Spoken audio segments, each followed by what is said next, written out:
Bonjour à tous, je suis ravie d'animer cette session sur la Terre qui est un vaste sujet. Comme vous l'a expliqué, et j'ai oublié d'enlever mon masque, merci beaucoup.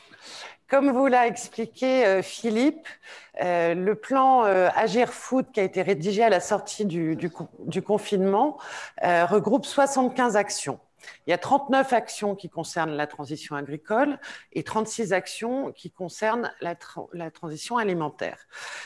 Sur chacun de ces deux piliers, la terre et l'homme, il y a eu une sélection des 10 actions les plus impactantes par le comité éthique et scientifique et par le conseil d'administration de l'Open. Et donc, nous, dans cette session sur la terre, à la fin de la session, on va vous inviter à voter sur ces 10 actions qui concernent la transition agricole. Donc, je vais vous les présenter très rapidement pour que vous les ayez en tête pour la fin de la session. La première concerne l'intensification de la contractualisation. L'enjeu de la contractualisation, c'est vraiment de faire émerger des relations commerciales plus confiante et plus apaisée entre tous les différents acteurs de la chaîne alimentaire et évidemment de participer à la revalorisation du revenu des agriculteurs. À date, ça fonctionne plus ou moins bien par filière et vraiment l'enjeu de cette action numéro un, c'est d'aller plus vite et plus loin sur cette contractualisation. La seconde action, et vous verrez, je suis désolée, les numéros ne vont pas correspondre forcément parce que c'est les actions qui ont été sélectionnées, mais cette seconde action, c'est renforcer les plans de filière. Les plans de filière, c'est un chantier qui a été amorcé par Egalim, mais qui clairement aujourd'hui ne va pas assez loin. Et ce qu'il faudrait faire, c'est vraiment d'en faire des vrais outils de segmentation et de planification de la production alimentaire.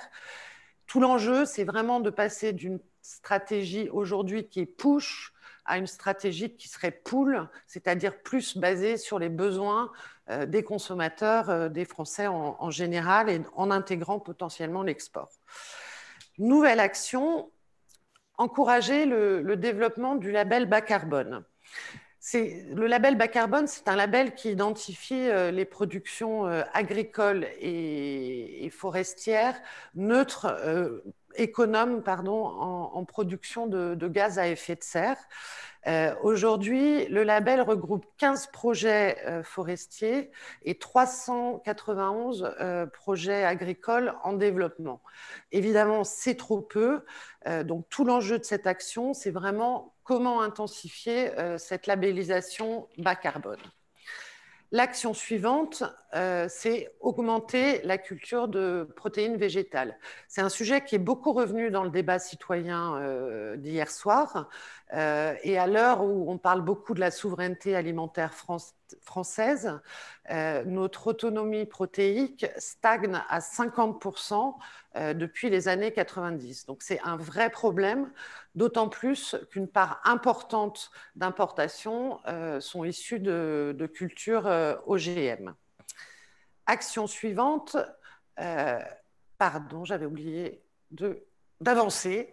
L'action suivante, intensifier la concrétisation de Test France. Qu'est-ce que c'est Test France? C'est une marque qui a été lancée récemment par le gouvernement et qui est dédiée à la promotion de la gastronomie et des produits français à l'international. Aujourd'hui, il y a 3000 entreprises qui sont engagées autour de cette marque, donc c'est un bel exemple de collaboration. Tout l'enjeu de cette action aujourd'hui, c'est d'intensifier le développement de Test France à l'international, mais aussi de relier Test France au niveau de qualité et de diversité des produits français en intégrant plusieurs normes ou labels. Action suivante, l'action numéro 20, reconsidérer la position française sur les OGM, notamment par rapport aux nouvelles méthodes de sélection variétale et lancer un vrai débat citoyen sur ce sujet. Aujourd'hui, clairement, les OGM pour le conso, c'est un no-go absolu. Est-ce qu'il faut faire évoluer cette position ou pas? C'est une question. En tout cas, quelle est véritablement la position de la France sur ce sujet, alors qu'on sait que potentiellement, les nouvelles méthodes de sélection variétale peuvent permettre d'accélérer la transition agricole. Action suivante, faire une étude des différentes sources de financement de la transition agricole. Aujourd'hui, il y a une multitude de sources de financement qui existent, soit au niveau européen, soit au niveau français, soit au niveau public, soit au niveau privé, éventuellement au niveau du citoyen. Il y a également la question des assurances par rapport au risque climatique qui devient vraiment centrale pour les agriculteurs. Et dans tout ça, il y a un manque criant de lisibilité et de mesures d'efficacité de ces différentes sources de financement. Donc, tout l'enjeu de cette action, c'est vraiment de clarifier ce qui existe aujourd'hui et surtout de voir ce qui fonctionne vraiment et ce qu'il faut mettre en avant pour l'avenir. Action suivante, étudier la mise en place des paiements pour services écosystémiques. Donc, pour faciliter la transition agricole et toujours pour valoriser le revenu des agriculteurs, la mise en place de ce paiement pour services écosystémiques devient vraiment centrale. Mais ces PSE, finalement, par quel système faut-il les financer? Qui doit les financer? Comment? Potentiellement, il y a l'idée d'augmenter la taxe de séjour à destination des agriculteurs. C'est une piste, mais il faut vraiment réfléchir à comment mettre en place ces PSE. Action suivante, en partant des plans de filière, évaluer clairement la capacité de l'agriculture française et de l'industrie agroalimentaire en général à répondre à la demande nationale. Alors, cette action, elle rejoint l'action numéro 2 dont on a parlé précédemment, mais là, sous l'angle de la souveraineté alimentaire française ou européenne, c'est vraiment se poser la question de comment les plans de filière peuvent à l'avenir répondre à la demande nationale. Action suivante. Oups, excusez-moi. Accélérer le développement des PAT par la contractualisation. Alors les PAT, c'est-à-dire les projets alimentaires territoriaux, vous le savez, ont pour objectif de relocaliser l'agriculture et l'alimentation dans les territoires, via les circuits courts, via l'approvisionnement des cantines, via le levier de la demande publique. Tout l'enjeu de cette action, c'est vraiment comment intensifier le développement des PAT, à la fois donc les systématiser, leur donner une taille homogène et s'assurer qu'ils aient une gouvernance multipartite. Voilà, vous avez très rapidement eu un panorama des 10 actions sur le sujet terre qui ont été sélectionnées et sur lesquelles vous devrez voter en fin de session. Et l'enjeu, c'est vraiment de voter sur l'action qui vous paraît la plus importante et dans laquelle vous avez envie de vous impliquer, notamment l'année prochaine. Alors, maintenant, on va faire un focus sur 4 actions qu'on a sélectionnées parce qu'elles nous ont paru potentiellement peut-être les plus complexes. Et en tout cas, c'était celles sur lesquelles on avait envie de vous donner un petit peu de nourriture, en tout cas. Et ces actions concernent donc la contractualisation, le renforcement des plans de filière, la mise en place des PSE et le développement des PAT. Et donc, c'est sur ces 4 actions-là que vous allez ensuite échanger, travailler en sous-groupe. Alors, nous allons tout d'abord voir 2 petites vidéos qui concernent la contractualisation. Pardon. La première une interview de Monsieur Serroni, qui est agroéconomiste, et ensuite une intervention de Monsieur Biérot, qui est directeur exécutif des achats et du marketing chez Lidl. Voilà, on va lancer les petits films. Jean-Marie Serroni, bonjour. Alors, vous êtes agroéconomiste et c'est vrai que l'on constate qu'il y a une forme de déception vis-à-vis de la contractualisation. Et c'est vrai que Bruno Le Maire, tant que Stéphane Le Foll, ont vendu quelque part la contractualisation pour les filières laitières comme une solution au problème de prix à la suite des quotas laitiers. Est-ce que c'est pas dangereux? La contractualisation a effectivement été proposée par Bruno Le Maire comme une solution dans la sortie des quotas laitiers. Est-ce que c'était une imposture? Est-ce que c'était une réalité? Aujourd'hui, ça génère à la fois une incompréhension, depuis le début, il y a une incompréhension et aujourd'hui une grande déception. En quoi c'était, de mon point de vue, une imposture? C'est que des contrats, ça ne permet pas de réguler un marché.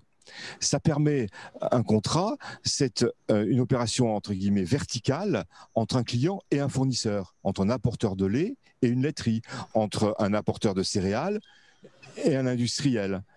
Donc ça régule les relations entre clients et fournisseurs. Par contre, pour réguler un marché, il faut réguler les quantités à un même niveau de la filière, entre les entreprises, ce qui est interdit. Donc la contractualisation n'a jamais permis de réguler un marché. Ça permet d'organiser une production. En termes de prix, la contractualisation ne permet jamais de fixer des prix dans la durée, sur plusieurs années. Ça n'a jamais été dans aucune production, ça n'a jamais été, aucun secteur d'activité, ça n'a jamais été la solution. Par contre, la contractualisation peut permettre de fixer des prix de manière instantanée ou dans des moments très particuliers. Une tripartite, c'est, comme son nom l'indique, 3 acteurs. Le distributeur, le transformateur ou l'industriel et les éleveurs. D'accord ? Donc, on a décidé, il y a 5 ans maintenant chez Lidl, de faire des tripartites et d'inclure les éleveurs dans la définition du prix d'achat. Pourquoi ? Parce que c'est l'éleveur qui nous apporte la matière première, que ce soit dans le lait, dans le porc ou dans le bœuf. On a choisi ces 3 modes d'élevage parce que ce sont les 3 modes d'élevage qui sont le plus en difficulté aujourd'hui en France. On ne fait pas de tripartite dans le fruits et légumes parce que les agriculteurs du fruits et légumes ne sont pas dans les mêmes difficultés que ceux des produits d'élevage. Donc une tripartite réunit les 3 acteurs et c'est l'éleveur et uniquement l'éleveur qui définit le prix, le coût de revient de son kilo de porc, de son litre de lait ou de son kilo de bœuf.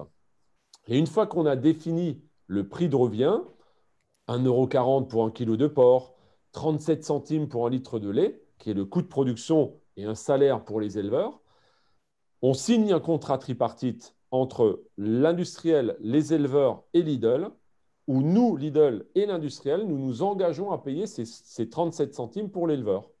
Et ensuite, on écrit un deuxième contrat entre l'industriel et Lidl pour négocier ce qu'il reste entre les 37 centimes de l'éleveur et les 74 centimes que nous vendons la brique de lait. Voilà. Et comme ça, c'est un contrat gagnant, gagnant, gagnant. Tout le monde est content et surtout les éleveurs. Voilà. Pour compléter ces petits films sur la contractualisation et donc ces avis un petit peu contradictoires, nous allons passer la parole à Monsieur Léger, qui est directeur RSE chez Lidl. Donc, Monsieur Léger, est-ce que vous pouvez allumer votre micro? Monsieur Léger est là, super. Et donc, le temps est très timé. Je vous rappelle que vous avez 6 minutes pour répondre aux 3 questions suivantes. Pourquoi d'abord ne pas généraliser les contrats tripartites aux fruits et légumes et plus largement à tous les produits agroalimentaires? Et ensuite, comment inciter davantage à la contractualisation? Très bien. Alors, je pense qu'au début, il faut rappeler que le contrat, c'est un moyen, ce n'est pas une fin. La fin, c'est une alimentation de qualité, saine, sûre, durable et accessible à tous. Pour arriver à cela, le pari de Lidl, la volonté de Lidl, c'est de développer la transparence. Donc, le contrat tripartite, tel que c'est fait par Lidl, ça permet de créer la transparence sur le prix d'achat, ou du moins plutôt sur le prix payé à l'éleveur. De telle manière à dire que si Lidl paye un peu plus cher à l'achat son lait, sa viande de porc, sa viande de bœuf, derrière, ça peut ruisseler dans la cour de la ferme. C'est la promesse d'Egalim, mais c'est finalement le moyen qu'a trouvé Lidl à travers le contrat tripartite. Un contrat tripartite, c'est aussi quelque chose de très simple. Ça tient en 4 pages. Et donc, c'est quelque chose qui, justement, favorise la transparence. À l'inverse, la contractualisation peut aussi parfois être un levier d'opacité. On le voit dans d'autres filières. Donc, il faut bien distinguer, quand on parle de contrat tripartite, chez Lidl, l'objectif qui est celui de créer la transparence, qui est celui de donner de la valeur aux filières. Et c'est ce qu'explique Michel Biraud dans la vidéo. Aujourd'hui, la promesse de Lidl, c'est d'avoir des contrats tripartites pour la viande de bœuf, la viande de porc et le lait, parce que ce sont des filières qui étaient en difficulté. Depuis 5 ans maintenant que Lidl s'est engagé dans les contrats tripartites, aujourd'hui, on arrive à avoir dans tous les supermarchés Lidl du lait, de la viande de bœuf et de la viande de porc issus de ces contrats. C'est aujourd'hui plus de 5000 éleveurs en France qui sont couverts par des contrats tripartites. Et c'est donc plus de 1500 magasins Lidl en France dans lesquels des consommateurs peuvent avoir accès à des produits qui rémunèrent mieux les éleveurs et qui restent accessibles en prix. Parce que c'est vrai que quand on parle de la promesse d'Egalim pour les distributeurs, il y a bien sûr un enjeu d'accessibilité qui est de maintenir un prix d'achat pour les consommateurs qui soit faisable. Ça a été rappelé lors du début de ce débat. Et alors, pourquoi pas étendre aux fruits et légumes? Aujourd'hui, la priorité de Lidl, c'est d'approfondir ces contrats tripartites. Comme je vous l'ai dit, il faut que chaque magasin puisse avoir du bœuf, du lait et du porc en contrat tripartite, parce que cette transparence qu'on donne, cette visibilité économique, derrière, ça permet de développer d'autres types de projets, de traiter par exemple le changement climatique, la protéine végétale, le bien-être animal. Parce qu'il est évident que si vous n'assurez pas une viabilité économique à votre base, à vos éleveurs, à vos transformateurs, ben derrière, vous ne pouvez pas travailler sur la transformation de la filière. Donc, vraiment, la priorité, c'est la visibilité économique permise par les tripartites. Aujourd'hui, on travaille également sur les fruits et légumes. Est-ce que le contrat tripartite est la meilleure solution? Peut-être pas. Donc, c'est un travail qu'on est en train de faire. Comme je vous l'ai dit, le contrat tripartite, c'est une fin, c'est un moyen, pardon, ce n'est pas une fin.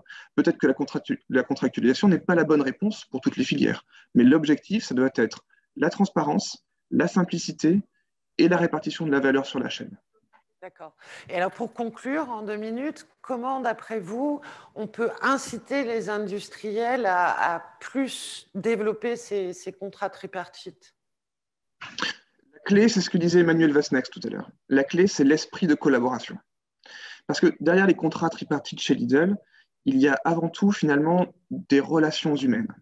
Michel Biraud l'expliquait hier soir lors du lancement. On était la semaine dernière sur un élevage laitier dans le Cotentin. Donc on a visité l'élevage laitier, ensuite on est allé visiter un magasin Lidl. Et à la fin de la visite, l'éleveur nous dit, bah, écoutez, avant, j'avais des préjugés sur la grande distribution. Avant, je ne vous connaissais pas. Je ne connaissais pas vos contraintes. Je pensais que la grande distribution était, entre guillemets, le méchant de l'affaire. Maintenant, on se connaît. Et vous me connaissez. Et donc, par ce dialogue, on a réussi finalement à dépasser les antagonismes qui avaient pu être créés par le passé, à dépasser les silos, à dépasser le chacun pour soi et à trouver une solution qui soit gagnant, gagnant, gagnant. Ça s'explique Michel Biraud dans la vidéo. Et donc, ça s'applique à tous les acteurs de la filière. Aujourd'hui, que ce soit les producteurs, que ce soit les distributeurs et que ce soit les industriels, on a tous intérêt à travailler dans la collaboration parce que derrière, c'est ce qui va permettre de créer une alimentation saine, sûre, durable, accessible à tous pour les consommateurs, mais aussi une industrie agroalimentaire qui permettra la souveraineté, qui permettra la pérennité de l'agriculture française. Très bien. Merci beaucoup pour cette intervention super intéressante.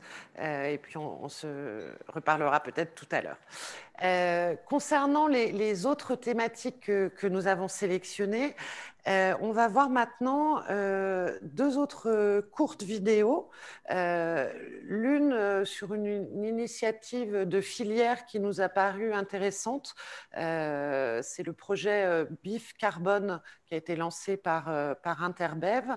Et ensuite, on verra un petit film sur les PSE, donc le paiement pour services écosystémiques. Petit film qui nous vient de Suisse parce que à date en France, on n'a pas trouvé l'équivalent. Donc je vous laisse regarder ces deux autres courtes vidéos. BIF Carbone. BIF Carbone est un plan d'action qui va permettre de réduire les émissions de gaz à effet de serre liées à la production de la viande de bœuf. Lancé en 2015, il a pour objectif au cours des 10 prochaines années de diminuer de 15% l'empreinte carbone de la viande bovine en France et dans 3 autres pays d'Europe. Autrement dit, éviter l'émission de 120 000 tonnes de CO2. Concrètement, comment s'y prend-on ? 190 techniciens réalisent un diagnostic environnemental sur 2000 fermes, dont 1700 en France. Avec les éleveurs, ils collectent un ensemble de données sur le nombre d'animaux, les surfaces utilisées pour leur alimentation, les bâtiments de la ferme, etc. Grâce aux résultats de ce diagnostic, l'éleveur peut s'évaluer sur différents indicateurs environnementaux, comme les émissions de gaz à effet de serre, mais aussi la qualité de l'air ou de l'eau. Ce diagnostic montre aussi les contributions positives de l'élevage, telles que le stockage de carbone qui compense en moyenne 30% des émissions de gaz à effet de serre de l'élevage et le maintien de la biodiversité grâce aux prairies et aux haies. Dans un second temps, 170 fermes innovantes seront choisies pour améliorer les pratiques existantes et tester de nouvelles techniques qui pourront ensuite être diffusées auprès de l'ensemble des éleveurs. De quelles techniques parle-t-on ? De celles qui consistent par exemple à utiliser toujours plus ce qui est produit dans les exploitations. Parce que nourrir toujours plus le bétail avec de l'herbe et des fourrages produits sur place diminue l'achat d'aliments et, du même coup, la pollution due à leur fabrication et leur transport. De même, bien recycler les déjections animales évite les achats d'engrais. Maximiser le stockage de carbone en maintenant la surface des prairies permanentes, en plantant des haies, en implantant des cultures intermédiaires est une autre solution. De nombreux progrès ont déjà été faits. BIF Carbone va permettre d'améliorer encore plus la performance environnementale, mais aussi économique et sociale de toutes les fermes bovines en France.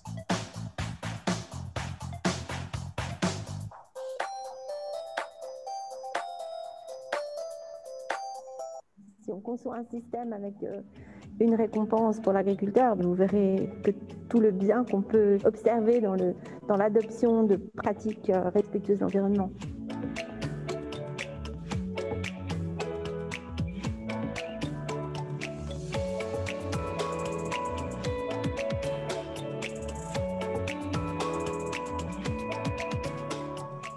Les contributions sont versées aux agriculteurs selon des conditions qui correspondent toutes à des exigences de moyens à mettre en œuvre.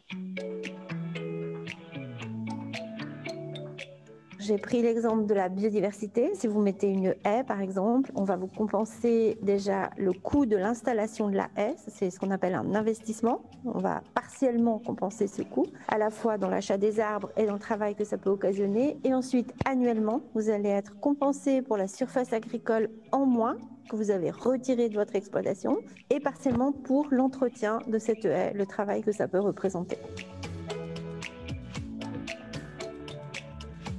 En Suisse, on a fait une grande transition dans notre politique agricole au début des années 90 et on a ancré ce principe du paiement pour prestation dans le changement de la Constitution qui a eu lieu en 1996. La mission première, c'est de produire de l'alimentation et là, on a reconnu dans la Constitution son rôle de produire aussi des services comme la protection des ressources naturelles, comme l'eau par exemple ou la biodiversité. Changer leurs pratiques agricoles, déjà en adoptant massivement les bonnes pratiques agricoles de base, qui sont un socle nécessaire au paiement de toutes les contributions. Ils doivent adapter, faire des rotations. La monoculture de maïs, par exemple, n'est pas possible. Couvrir le sol en hiver, raisonner l'emploi des pesticides et des engrais. Ensuite, ils ont volontairement et progressivement planté des haies, contribuer au maintien du paysage traditionnel, introduire des arbres. Donc maintenant qu'on a 25 ans de recul, ce qu'on peut dire, c'est que sur l'engagement des moyens, les agriculteurs ont répondu présent, mais l'impact des pratiques agricoles intensives, donc notamment l'emploi trop fort d'engrais azotés et de pesticides, ça contribue notoirement à la baisse du nombre d'insectes. Du coup, la chaîne trophique n'est pas là pour les oiseaux. On va rester sur une rétribution des moyens à mettre en œuvre, mais dans ces moyens, on va essayer de mieux définir sur des petits territoires les moyens qui sont nécessaires pour atteindre les impacts. Les moyens, on les engage sur une année. Donc on peut contrôler l'usage des fonds publics sur une base objective et sur une année. La réponse biologique, elle peut prendre 20 ans.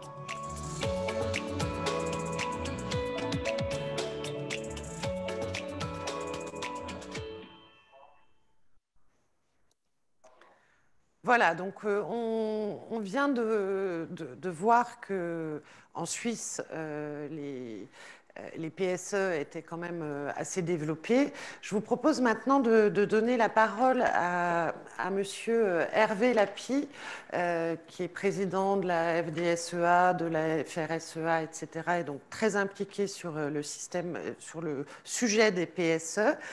Donc, monsieur Lapie, si vous pouvez allumer votre micro et donc même règle du jeu, 6 minutes pour répondre aux deux questions suivantes.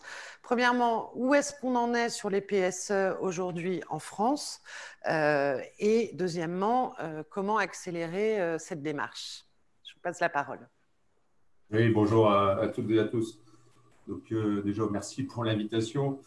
Alors, sur les PSE, je crois qu'effectivement, nous sommes plutôt au début d'une nouvelle histoire en France. Nous n'avons pas autant d'avance que nos collègues suisses. Bon, je pense que ça tient aussi de l'histoire et puis la politique agricole commune qui est différente en Europe par rapport à la Suisse. Moi, je voudrais dire que ce qu'on demande aux agriculteurs aujourd'hui, il faut le voir comme une solution plutôt qu'un problème. Et donc, les agriculteurs sont là pour répondre à bien nourrir l'ensemble de nos concitoyens, mais aussi à répondre aux enjeux qui sont devant nous, et notamment autour du climat, de la biodiversité. Donc, c'est stocker le carbone dans le sol, c'est piéger les gaz à effet de serre grâce à la photosynthèse, c'est développer la biodiversité dans nos territoires, et c'est améliorer la qualité environnementale pour l'ensemble de nos concitoyens aussi. Donc, et pour ça, il faut redonner un peu un projet, une vision à nos agriculteurs pour répondre à ces nouveaux enjeux. Donc, ça fait effectivement, bon, sur mon territoire, alors, en tant que président de la FDSEA de la Marne et de la FRSEA Grand Est, et en charge des dossiers un peu environnement aussi à la FNSEA, nous avons développé une marque qui s'appelle Épithère, qui est en réflexion depuis 5 ans chez nous, qui a vu le jour l'année dernière, avec l'association des anciennes ZADASEA et le réseau Imagine Rural. Donc, on mutualise nos compétences et l'idée, c'est d'aller chercher, alors certes, des contrats de prestation de services environnementaux, mais plutôt sur le domaine privé, parce qu'on sait que la politique agricole commune n'a pas non plus tous les moyens pour accompagner les agriculteurs sur ces sujets-là. Et donc, on fait de lien entre le consommateur, l'entreprise et l'agriculteur. Et concrètement, ça se définit par des contrats avec une vision juridique assez forte sur la durée. Alors, juste pour vous prendre un exemple très concret de ce qui s'est fait encore cette année, c'est qu'à l'occasion du congrès du MEDEF, le MEDEF a décidé de compenser le bilan carbone de son congrès. Et donc, nous sommes rentrés en contact avec le MEDEF. Et la compensation carbone du congrès du MEDEF va se concrétiser par l'implantation de 5 km de haies. Alors, dans mon département, qui est la Marne, parce que bon, je suis président d'une association environnementale qui s'appelle Symbiose, où on travaille sur l'aménagement du territoire depuis 8 ans avec les apiculteurs, avec les chasseurs, avec les collectivités, le conseil régional, pour constituer ces trames vertes. Et donc, l'idée, c'est de passer plutôt du modèle projet, du mode projet, plutôt qu'au mode réglementaire et contrainte sur les exploitations agricoles. Et donc, tout ça, c'est en train de se mettre en place. Et l'idée, c'est de la contractualisation. On revient un peu au sujet d'avant, sur du moyen et du long terme. et qu'on accompagne les agriculteurs dans ces transitions environnementales, tout en sachant qu'il faut qu'on assure aussi du revenu sur nos exploitations. Donc voilà, il y a tout un espace de dialogue qui est en train de se créer. Et je pense que le monde agricole est capable d'accompagner cette transition. Elle est fortement demandée de la part de nos concitoyens. Et l'idée, c'est de leur donner de la vision, des perspectives et un projet pour nos agriculteurs et les futurs jeunes agriculteurs qui vont s'installer et les voir déboucher plutôt comme une solution autour d'un dialogue assez pragmatique avec l'ensemble de la société et trouver des solutions ensemble. Voilà un peu les grandes lignes et rapidement. Ensuite, on ne peut pas se pour conclure en 2 mots, vraiment d'après vous, qu'est-ce qu'il faudrait, qu'est-ce qui est le plus nécessaire pour accélérer cette démarche? Qu'est-ce qui vous manque? Qu'est-ce qu'il faudrait? Je pense que ce qu'il faut, c'est refaire du dialogue avec les entreprises. Aujourd'hui, on parle de souveraineté alimentaire, on parle de relocalisation. Et je pense qu'on a de multitudes d'entreprises en France qui sont capables d'accompagner cette transition agroécologique sur les exploitations agricoles. La politique agricole commune est un des éléments et une des briques. Les entreprises sont aussi un lieu intéressant par le biais de la RSE, par le biais de la responsabilité sociétale et environnementale des entreprises, et pour redonner du sens aussi à tout ce monde-là. Et je pense que c'est dans un contexte mondial, dans une mondialisation qui a été très galopante, je pense qu'aujourd'hui, on a besoin de recréer du lien entre le monde de l'entreprise et les agriculteurs. Et donc, pour accélérer les choses, je pense qu'il faut, ce que nous a dit aussi le ministre de l'Agriculture, c'est construire ensemble. Et je pense que cette construction du dialogue et de le faire ensemble, on le voit dans Lidl, dans ce que fait Lidl, dans ce que fait les agriculteurs, dans ce que fait le MEDEF, il y a quelque chose qui est en train de se passer. Et aujourd'hui, il y a beaucoup d'entreprises qui sont en train de nous contacter pour recréer du lien avec le monde agricole et notamment au niveau français. Donc voilà, je pense que c'est cet espace-là qu'il faut favoriser. Ok. Merci beaucoup pour votre contribution et puis surtout pour la note positive sur la collaboration est en marche. Je vous propose maintenant que vous avez vu ces vidéos, les interventions de nos invités, maintenant c'est vous qui allez travailler en fait. Donc vous allez passer en sous-groupe. Certains sous-groupes sur la contractualisation, d'autres sur le paiement des services écosystémiques.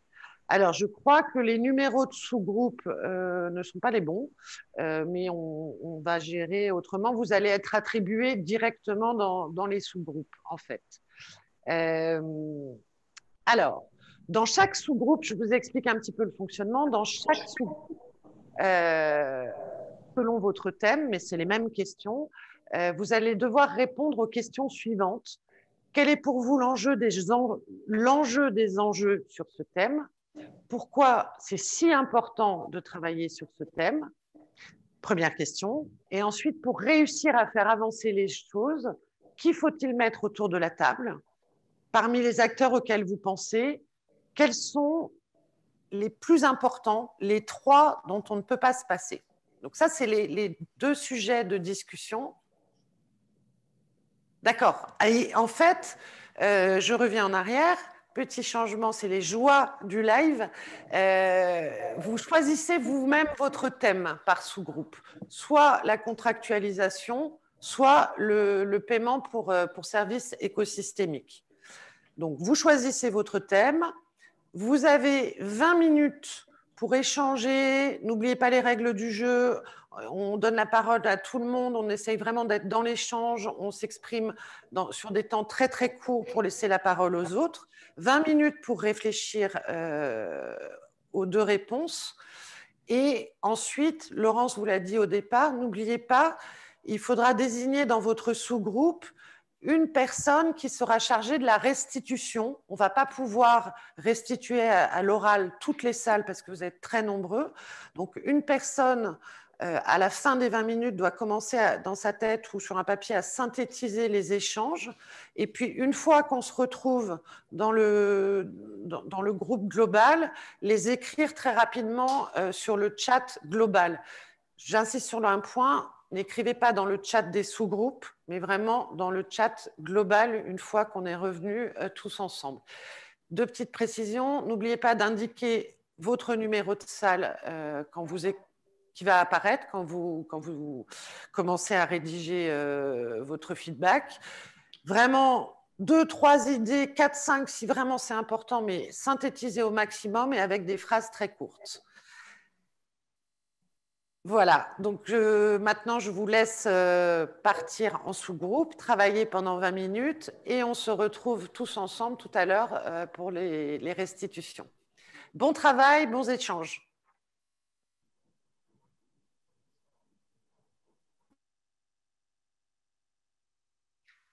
Voilà, normalement on vous a retrouvés. J'espère que vos échanges ont été productifs. Voilà, alors normalement on se retrouve tous ensemble. J'espère que vos échanges ont été productifs. Alors, je dois vous expliquer, c'est les joies du online. L'équipe avait passé des heures à vous attribuer dans des sous-salles, etc. Et puis, il y a eu un bug.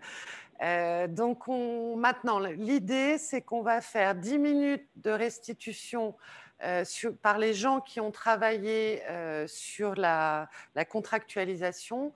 Et puis ensuite, on passera 10 minutes, mais avec plusieurs personnes qui s'expriment, à la restitution sur les PSE.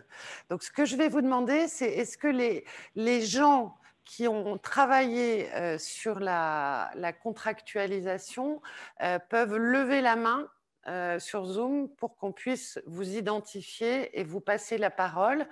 Et puis, je rappelle également, n'oubliez pas les rapporteurs, entre guillemets, de salle, de capter vos idées sur le chat, puisqu'on n'aura pas le temps de faire s'exprimer tout le monde. Donc, je vois qu'il y a des mains qui se lèvent.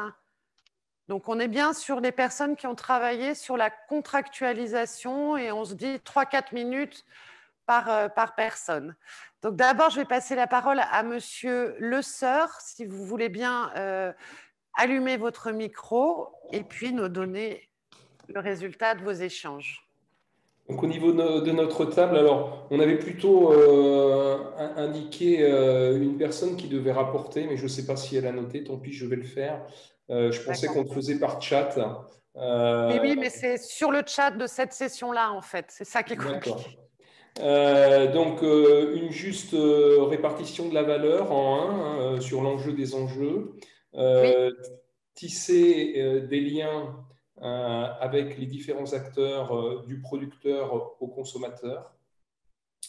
C'est un moyen également de gagner en crédibilité et en légitimité. Une réflexion sur l'élaboration du contrat avec des intérêts divergents et donc une difficulté évidemment à bien réaliser les choses. La nécessité d'une transparence totale pour réussir réellement de vrais contrats tripartites. Et cette difficulté de transparence qui peut nuire évidemment à la réalisation d'un tel contrat. Sur les 3 acteurs, je dirais on ne les a pas nommés parce que toute la discussion a été autour du multifactorisme et notamment du consommateur qui ne doit pas être oublié. Et donc sur le fait que c'était un peu contradictoire d'avoir réellement trois acteurs autour de la table. Il a été pris l'exemple notamment de C'est qui le patron pour dire bon, les consommateurs, c'est difficile d'avoir un groupement de consommateurs représentatifs. C'est vraiment des personnes qui sont différentes, avec des avis différents, mais l'exemple de C'est qui le patron, avec des consommateurs qui définissent un cahier des charges, qui choisissent également la rémunération des producteurs, le prix de vente du produit, était un exemple qui nous paraissait intéressant. Et donc, en dernier point, la nécessité en tout cas de faire beaucoup de pédagogie pour que chacun ait le même niveau d'information pour des décisions finales. Voilà. Super, merci beaucoup pour cette restitution. On va passer la parole à un autre sous-groupe. Est-ce que Madame Vanessa Alain, vous pouvez allumer votre micro? Je Oui. vous vois. Bonjour. Bonjour. Donc, en effet, moi j'étais avec 3 autres personnes à réfléchir sur ces enjeux possibles et aussi les acteurs à mettre autour de la table. Alors, ça va rejoindre beaucoup d'éléments qu'a déjà évoqué Monsieur Le Sueur avant moi.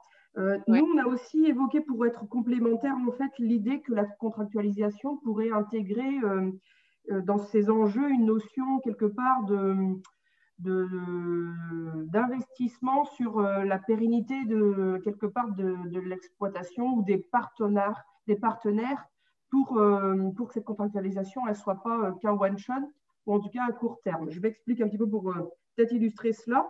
L'idée, ça serait en effet que dans la contractualisation, il y ait peut-être aussi un petit pécule qui soit utilisé pour assurer une meilleure transition écologique ou une meilleure transition pour l'exploitation qui permettrait de transmettre peut-être demain ou autre, quoi. Donc, on se dit que c'est un enjeu, la notion de durabilité de l'exploitation, enfin, de ce partenariat de manière globale, l'exploitation, mais aussi peut-être du transformateur à mettre autour de la table. Et le deuxième enjeu qui a été aussi souligné, nous, et qu'on a fortement, on a plutôt discuté là-dessus, c'est sur la notion d'éducation qui a été évoquée avant, d'implication en plus des agriculteurs ou des consommateurs dont on parlait, des enseignants également, de tous ces acteurs de la formation de nos jeunes aujourd'hui, qu'ils soient professionnels d'ailleurs ou publics. Ok, super. Dans les acteurs du coup à rassembler, les 3 essentiels, on reste quand même, le consommateur aussi en termes de pédagogie nous paraît un élément important au-delà des professionnels que vous avez déjà cités. Ok, merci beaucoup. On va passer à une troisième table très rapidement. Je passe la parole à Philippe Noyau. Vous pouvez allumer votre micro, s'il vous plaît. Rebonjour Philippe. Bonjour, c'était pas moi qui était prévu, c'était Sébastien, mais c'est pas grave. Donc ça se rajoute, effectivement, ça se croise avec les interventions antérieures. Pour certaines productions, attention à contractualiser la totalité du volume. On parlait entre autres en grande culture. Attention au volume et à la qualité. Il y a certaines années, on pourra pas, ça sera un problème. Tout dépend de comment le contrat est écrit, mais on ne pourra pas fournir la qualité et la quantité. Donc attention. Après, dans les idées, on a parlé de liens directs avec des éleveurs, parce qu'il y a l'alimentation humaine, mais il y a aussi l'alimentation pour les éleveurs. Donc, ça serait les contractualisations, entre autres pour produire des protéines ou autres productions. Ça pourrait être donc aller voir, inciter les échanges entre céréaliers et éleveurs. Et puis après, le lien avec l'agroalimentaire qui est important, alors qui peut se faire en direct, par groupe d'agriculteurs ou par sa coopérative. Donc après, il peut y avoir un échelon supérieur qui peut être intéressant parce que c'est la coopérative qui va contractualiser avec l'agroalimentaire et puis après avec la GMS. Donc on peut avoir aussi ça peut ne pas être que tripartite, ça peut être aussi quatre parties qui ont sans parler du consommateur. Et le consommateur est important puisque c'est quand même le bout de chaîne et c'est lui qui achètera le produit au final. Donc attention aussi au surcoût qu'on peut avoir. Ok, super. Merci beaucoup, Philippe. Est-ce que quelqu'un aurait envie de réagir par rapport à ce qui vient de se dire sur la contractualisation? Si c'est le cas, est-ce que vous pouvez lever la main? C'est bien que le discours soit un petit peu plus un échange, une discussion. Donc, libre à vous de réagir à ce qui vient de se dire sur la contractualisation. Alors, je crois que nous avons Monsieur Laurent Pasquier. Bonjour. Bonjour. Je vous rappelle, rapide, en réaction, qu'on puisse entendre plusieurs personnes. Oui, alors moi j'avais levé la main pour être rapporteur de mon groupe. Donc, Oui, mais là, je suis désolée, on ne peut pas donner la parole à tous les sous-groupes. C'est pour ça qu'on vous donne la parole maintenant. Mais allez-y, allez-y. Écoutez, nous, ce qui est ressorti du sous-groupe, c'est évidemment pas mal de choses qui ont déjà été dites. Donc, on confirme. Il y a une importance supplémentaire, quelque chose qui me semble encore important, c'est le côté filière, c'est-à-dire que toutes les parties prenantes doivent être prises en compte et dans cette contractualisation pour qu'elles réussissent vraiment jusqu'au consommateur. Ça a été évoqué, mais pour produire quelque chose de durable, et la contractualisation s'inscrit dans la durée normalement, il faut bien que toutes les parties du producteur au consommateur, en passant par le transformateur et le distributeur, s'y retrouvent. Donc il y a un cas gagnant-gagnant à établir. Et donc, même si en général les consommateurs ne sont pas dans la boucle, ils doivent être évidemment au cœur des discussions autour du contrat. D'accord, super. Bah, écoutez, je vous remercie beaucoup. Je vous propose maintenant qu'on passe à la restitution des tables ou des sous-groupes qui ont travaillé sur le deuxième sujet, qui est donc les PSE. Donc, même système que tout à l'heure. Les personnes qui veulent rapporter des échanges dans leur sous-groupe sur les PSE, est-ce que vous pouvez lever la main, s'il vous plaît?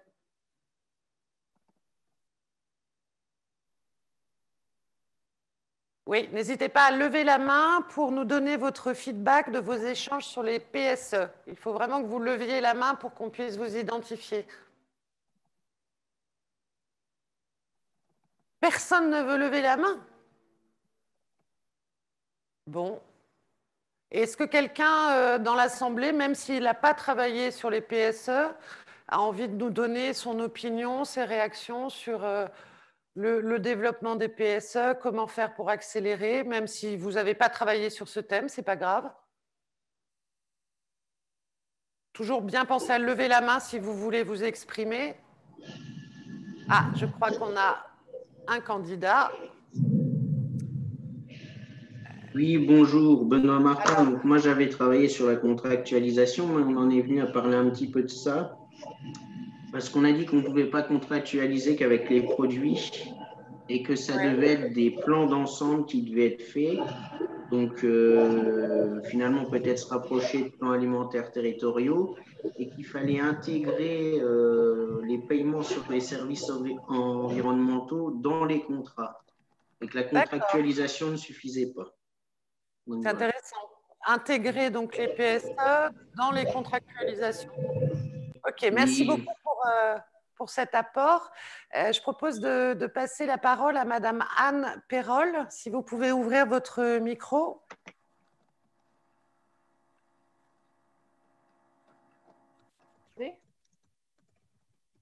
Pardon, j'ai écorché votre nom. Bonjour Madame Perrol. On vous voit pas. En fait, je voulais bien rapporter les éléments du groupe, mais j'arrivais pas. Enfin, moi, j'ai pas de caméra, donc j'arrivais pas à me manifester. Donc, tant pis, on vous entend. Allez-y, c'est pas grave. Simplement, c'est très simple, c'est qu'on a marqué le fait que les PSE c'était un moyen d'aller vite et de soutenir la transition écologique. Et qu'à ce niveau-là, c'était d'aller plus vite et de pouvoir soutenir cette transition écologique et de la faire porter sur, pas sur un échelon des agriculteurs, mais de la faire porter par plusieurs échelons de la filière. Et après, dans les problématiques étaient comment elle est rémunérée par qui, d'où vient la rétribution, et c'est compliqué de la faire porter uniquement par le consommateur et de trouver des solutions pour connaître et la faire porter par le consommateur et la faire porter par les différents échelons. Voilà. D'accord. Merci pour cette contribution. Manifestement, le sujet des PSE vous il faut que Marcel il coupe son micro. Marcel, il faut qu'il coupe son micro. Je propose qu'on passe à la prochaine étape, qui va être une pause, en fait. Donc, par contre, avant de partir, là, on vous propose 10 minutes de pause parce que ça fait un certain moment qu'on est ensemble online et je sais que c'est compliqué. Donc, l'idée, c'est qu'on se retrouve à 11h. Par contre, chose très, très importante, on vous a envoyé 2 liens. Donc là, c'est le moment de vous déconnecter du lien sur lequel vous êtes et de vous reconnecter au deuxième lien qui apparaît sur l'écran. Et dans la deuxième session, donc, on va reprendre sur d'autres sujets le même processus, des vidéos, des interviews et ensuite un petit moment d'échange et de partage en sous-groupe. Voilà, donc je vous propose qu'on se retrouve à 11h. Et n'oubliez pas de vous reconnecter au second lien, surtout pas au premier lien, parce que sinon ça ne marchera pas. À tout à l'heure. Pour vous donner, alors je me répéterai peut-être, mais pour vous donner un petit peu de précision sur la suite de la matinée, on va maintenant aborder les deux autres thèmes qu'on a décidé de creuser, qui sont d'abord les plans de filière et ensuite les projets d'alimentation territoriaux. Et on va exactement respecter le même déroulement qu'on a eu jusqu'à maintenant. On va d'abord vous nourrir, entre guillemets, avec des vidéos, des interviews, une présentation sur les plans de filière par Florence Duprat. Et ensuite, on retravaille en sous-groupe, on restitue. Et puis, ce sera le grand moment du vote. Donc là, je vous réexplique le principe. On vous a présenté au début de la session les 10 actions sélectionnées sur lesquelles il faudra choisir une action qui vous semble vraiment la plus importante et j'insiste sur laquelle vous avez a priori envie de vous impliquer l'année prochaine pour la faire avancer. Voilà, alors je vais demander au plateau s'il y a suffisamment de personnes qui se sont reconnectées. D'accord. On va encore, si ça ne vous dérange pas, attendre on va aller jusqu'à 11h05. En enseignement de cette matinée, je pense que c'est important de noter la volonté de collaboration, de plus d'échanges, de plus de transparence que tout le monde a soulevé dans les différents échanges et dans les différentes thématiques. Alors, étonnamment, sur nos deux sujets précédents, il y a eu un petit peu moins de retours sur les PSE que sur la contractualisation, mais c'est un enseignement en tant que tel. Et on va voir là ce qui va se passer pour les plans de filière et pour les PAT.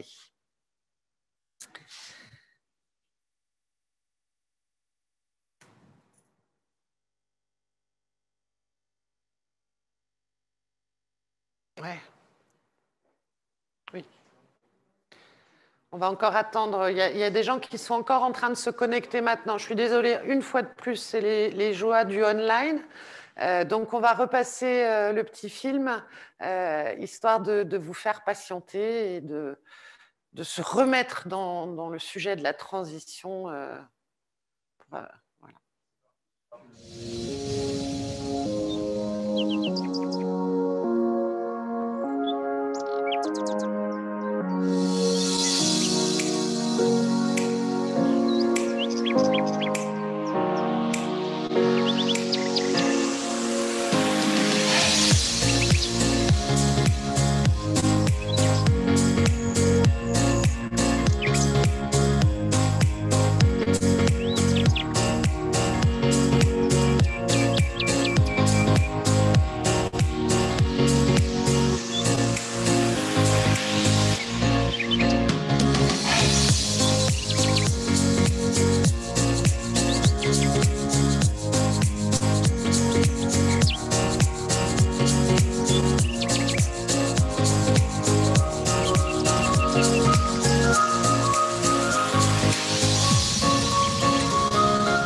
Voilà, donc on se retrouve. Vous êtes nombreux à vous être reconnectés donc pour la deuxième partie de cette matinée. Comme je l'ai expliqué un petit peu auparavant, donc je vous redis que on va suivre exactement le même déroulement que pour la première partie, donc des vidéos, des échanges, des présentations et ensuite du travail, des échanges en sous-groupe. Et les deux sujets à venir sont donc les plans de filière et les PAT.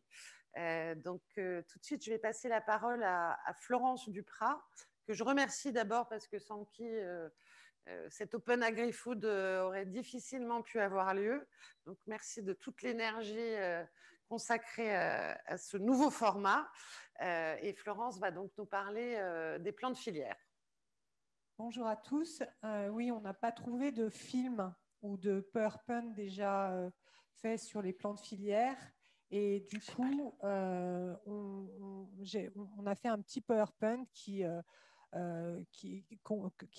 va se dérouler.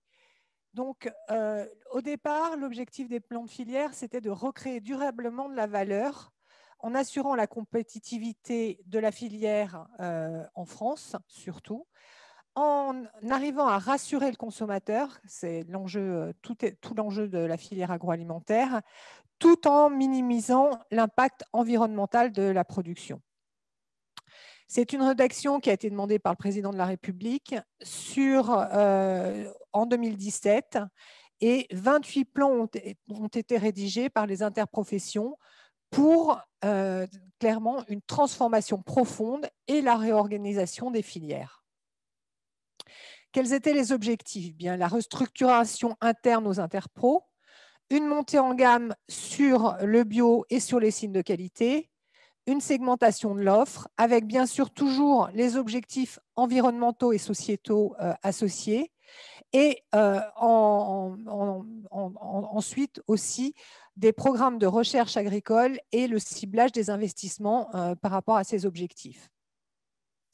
Donc la montée en gamme doit se faire en s'appuyant sur des chartes de production et la segmentation sur des cahiers des charges spécifiques qui permettront de justifier le prix plus élevé demandé.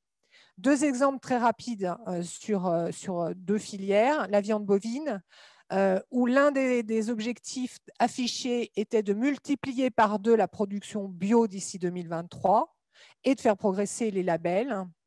Et sur la viande porcine, l'idée était de créer une nouvelle segmentation avec en fait un port standard et de pousser les labels, tout en intégrant la RSE dans les démarches. Alors, ces plans de filière, c'est une vraie première réflexion sur la stratégie marché de l'agriculture, avec un retour très fort du dialogue au sein des filières, ça a été reconnu par tous, et une obligation finalement pour les acteurs à se parler afin de construire ensemble un texte commun en un temps très court, puisque le délai qui leur a été donné était de 3 mois. Les résultats sont assez inégaux.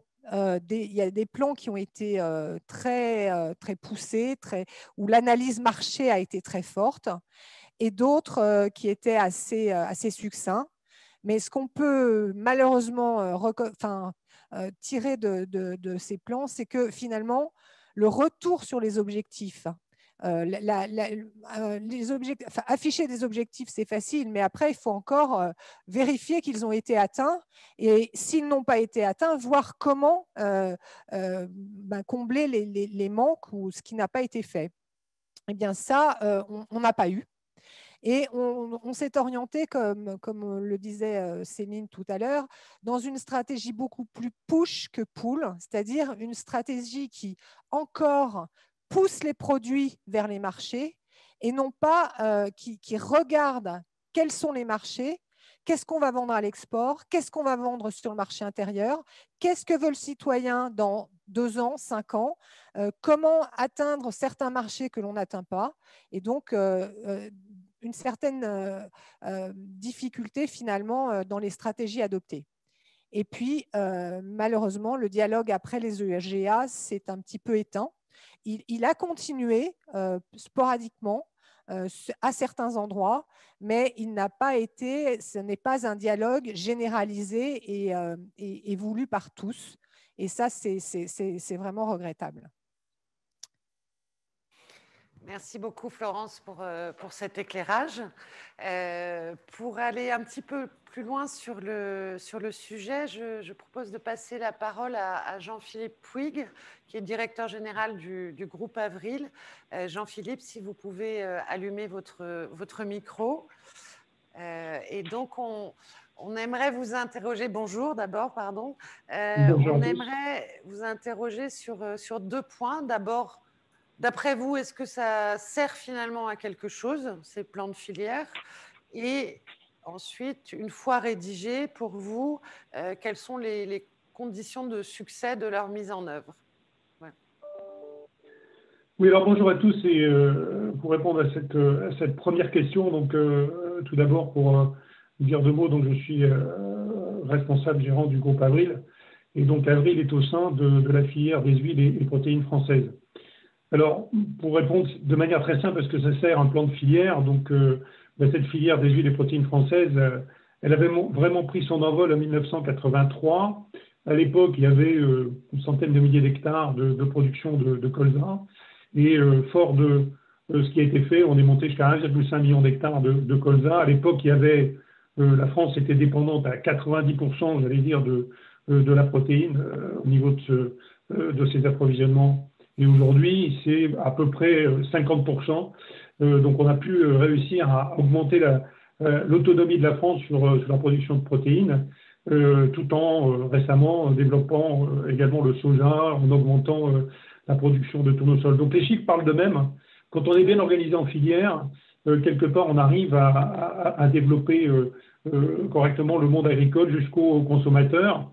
Ce qui a fait la force de cette filière, c'est finalement d'abord de définir une mission, une vision. En 1983, il a été écrit la mission de cette filière qui était de développer les huiles et protéines pour nourrir les hommes en protégeant la planète. Ça a été créé en 1983 et je crois que c'est quand même fort d'actualité encore. Oui, alors la force de cette filière, c'était quand même de se donner les moyens financiers. Je crois qu'une filière, pour qu'elle fonctionne, il faut qu'elle ait plusieurs éléments. Se donner les moyens financiers, c'était la création de la CVO, la cotisation volontaire obligatoire. Je n'ai pas le temps d'expliquer le processus, mais quelque part, ça a permis d'alimenter un fonds financier pour financer le développement de l'aval, c'est-à-dire comment créer de la valeur pour le monde agricole à travers, effectivement, d'abord l'huile de table, puis effectivement les biocarburants, puis l'oléochimie. Donc ça, je dirais, c'est presque le passé, même si c'est encore d'actualité, mais aussi alimenter la recherche qui permet de faire en sorte que cette filière regarde devant.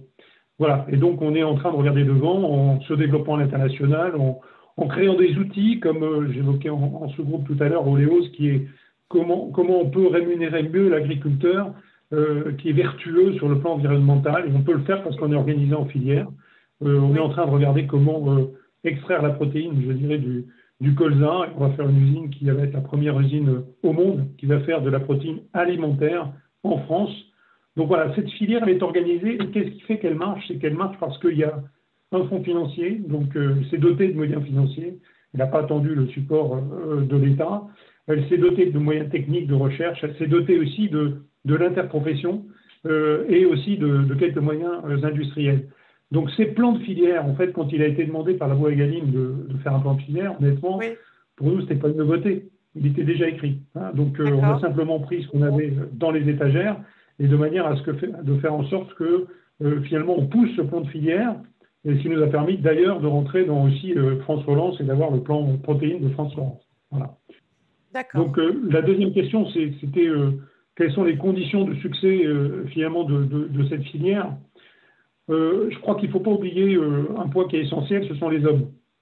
Ce sont les hommes qui constituent cette filière à tous les niveaux, tous les échelons, à tous les maillons de la chaîne. Il ne faut pas en oublier un, que ce soit de l'amont agricole jusqu'à l'aval, distribution et consommateurs. C'est la confiance qu'on doit établir dans ces différents maillons. Là, on est dans cette filière une grande famille, et comme dans une grande famille, entre les frères et sœurs, des fois, ça chahute un peu. Mais globalement, on reste une famille et on essaye de se développer. Donc, il faut aussi des talents. Il faut de l'ambition et une vision. Ce qu'ont eu nos prédécesseurs en 1983, en se dotant d'un certain nombre de moyens. Le point que je rajouterais, c'est qu'il faut aussi s'inscrire dans la durée, qui n'est pas la durée politique. je suis désolé de le dire, mais le politique va plutôt à l'échéance de son élection, plutôt qu'à très long terme. L'agriculteur voit au rythme des saisons, mais il voit aussi moyen-long terme. Il faut que nous, dans ces filières, on s'inscrive dans la durée, qui est une durée longue. D'accord. Et dernier point, il faut de l'audace. Il faut financer la recherche. Il faut oser sur un certain nombre de sujets, des fois aller un petit peu à contre-courant, parce qu'il faut s'inscrire délibérément dans l'avenir et pas être arc-bouté sur le passé. Je crois que notre filière l'a montré dans le passé, est en train de montrer aussi ce qu'on est capable de faire et ce qu'on va faire dans l'avenir. Voilà, j'ai essayé d'être court, mais voilà, je pense que c'est la passion aussi qui anime toute la filière. Oui, ça se sent bien.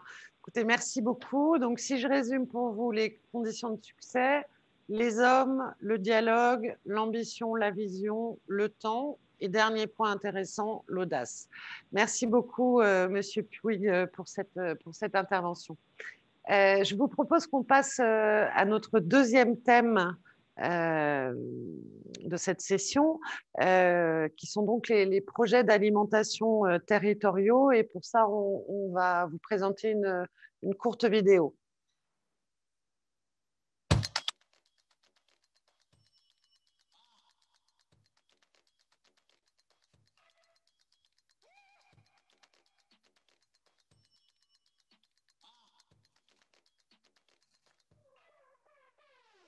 Le programme alimentaire territorial, c'est faire dialoguer et coopérer des acteurs sur le territoire en faveur d'une alimentation qui soit locale, de qualité, accessible à tous, respectueuse de l'environnement et rémunératrice pour ses agriculteurs. Le parti qui a été choisi, c'est de travailler vraiment en transversalité, donc de travailler sur toute la chaîne d'alimentation, à la fois de la production jusqu'à la consommation.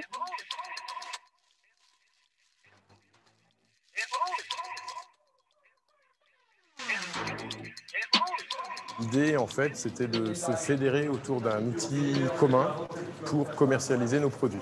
Le magasin existe depuis à peine 2 ans, il génère du bénéfice, il permet de rémunérer à un juste prix le producteur. Grâce à ce système-là, on peut valoriser notre produit d'une meilleure façon. La valeur ajoutée, elle est captée, elle est engrangée directement chez le producteur et elle n'est pas dilapidée entre les différents maillons de la distribution. Les consommateurs sont attachés en fait à une agriculture qui est produite sur le terroir et également avec un lien très fort avec le producteur qui se cache derrière le produit.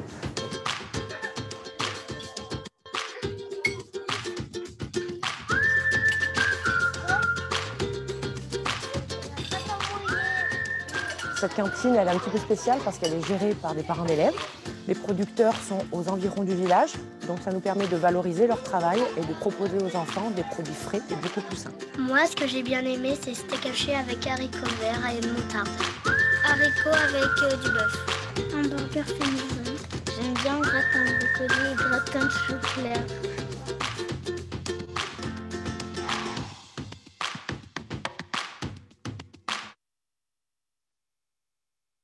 Voilà, des enfants heureux de la cantine, ça fait du bien à voir.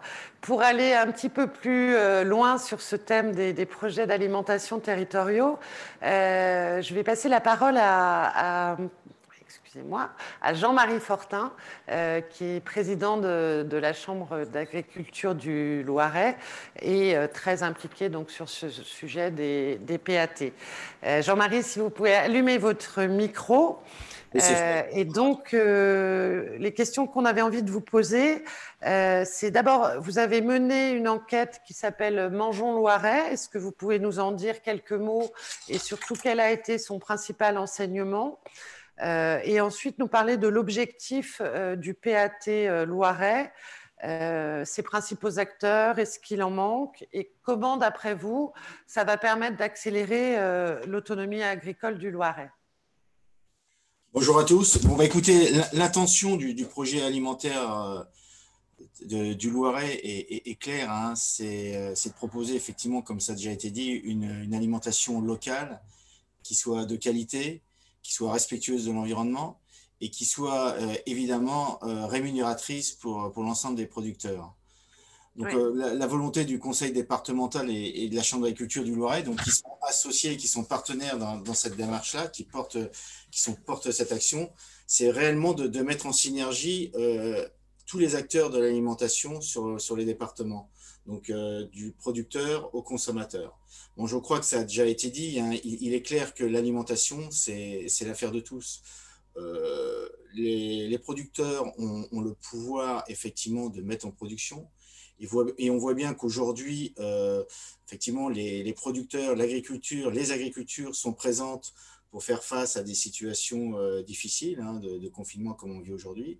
Mais c'est aussi important, effectivement, que les consommateurs, qui ont un pouvoir énorme, comme l'a dit et répété Emmanuel, puissent associer à ce pouvoir une certaine éthique. Voilà.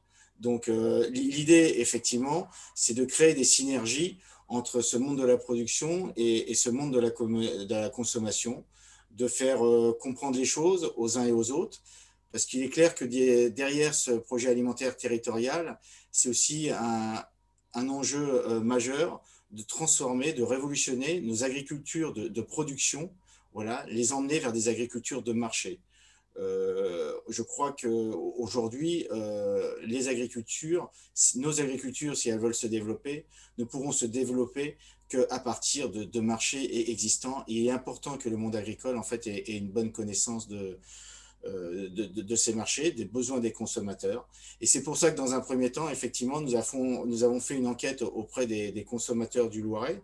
Donc, 3000 consommateurs ont été interviewés sur différents lieux, hein, sur des marchés, mais pas seulement sur des marchés, parce qu'effectivement, il fallait aussi sortir de consommateurs peut-être un peu plus élitistes, hein, sur leur éthique de consommation. Donc, on a interviewé aussi des consommateurs dans les GMS, voilà, et puis effectivement autour de places de bourgs, de villages, de villes. Donc, ce qu'il en sort, effectivement, les questions qu'on a posées aux consommateurs, qu'est-ce que pour vous le bien manger? Voilà, donc ce qui est sorti, c'est que pour 77% des consommateurs, c'est avant tout pouvoir avoir accès à des produits de saison, pour 57% des produits locaux et pour 50% des produits frais. Voilà. C'est important. Le prix, effectivement, est important, mais il vient beaucoup plus loin. On leur a posé aussi la question sur les produits bio. Oui, effectivement, 23% des consommateurs veulent des produits bio, mais ils sont beaucoup plus souciés en fait par des produits de qualité, de saison, des produits frais et des produits locaux. Voilà. Et alors ça, effectivement, ce sont des intentions. Et comme on le sait tous, il y a toujours un décalage entre l'intention et puis l'acte du consommateur. Donc, c'est à relativement quand même valoriser. Voilà. Donc, sinon, les priorités des consommateurs loiretains, c'est effectivement pour l'ensemble de près de 90%, c'est d'avoir une alimentation qui soit bonne pour leur santé. Voilà, ça c'est une préoccupation majeure. Et la deuxième préoccupation, qui est importante aussi à 73%, c'est d'éviter le gaspillage. Donc là, on voit qu'il y a une prise de conscience, effectivement, de la population qui prend conscience du gaspillage. Donc je crois que tout le monde en parle un petit peu, mais c'est important aujourd'hui que les consommateurs puissent s'en rendre compte. 62% aussi des consommateurs veulent effectivement, dans leur priorité d'achat, donner des revenus décents aux agriculteurs. Alors, ce qui m'a surpris un petit peu dans ce résultat-là, c'est que les étudiants ne sont que 34% à effectivement avoir le souci des revenus des agriculteurs. Donc, globalement, dans la société, c'est 62%.